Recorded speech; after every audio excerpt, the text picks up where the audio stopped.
আজকে আমি ঝুরঝুরে আলু ভাজা করব। তো আমি নিয়ে নিলাম 4টে আলু। আলুর আগে খোসাগুলো বার করে নিচ্ছে, আর একটা গ্রেটার করে এটা পাতলা পাতলা করে গ্রেট করে নেব।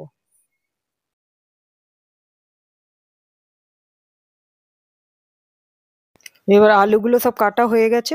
এবার আমি আলুগুলো সব ধুয়ে নেব। আলুগুলো আমি ততক্ষণ ধোবো যতক্ষণ এই সাদা ভাবগুলো না যায়। আমি 7 থেকে 8 বার এটা ধুয়ে নিয়েছি। শেষে যখন এটা জলটা একদম পরিষ্কার দেখা যাচ্ছে তখন আমি ছেড়ে দেবো। আর তারপরে এবার আমি লেবুর রস এটার মধ্যে দিয়ে কিছুক্ষণ রেখে দেবো। কিছুক্ষণ জলে ভিজানো ছিল, তারপরে এবার আমি জল থেকে বার করে নেব। আর একটা পাতলা কাপড়ে ছড়িয়ে ফ্যানের নিচে 1 থেকে 2 ঘন্টা রেখে দেবো।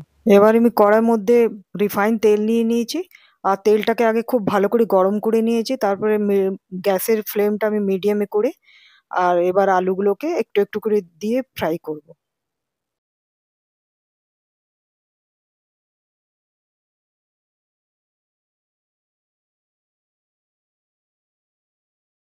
এবার ওই তেলের মধ্যে আমি একটুখানি বাদাম ভেজে নেব।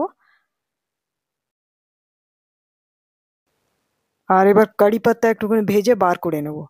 আর একটা শুকনো লঙ্কাও ভাজবো এটাতে। আলু ভাজাটা খুব কুড়কুড়ে হয়েছে। এটার মধ্যে এবার দিয়ে দেবো বিট নুন আর একটু চাট মশলা। আর সবটাকে এবার মিক্স করে নেব।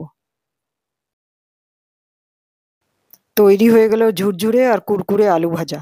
রেসিপিটা যদি ভালো লেগেছে লাইক শেয়ার কমেন্ট করবেন। সবাই ভালো থাকবেন, সুস্থ থাকবেন।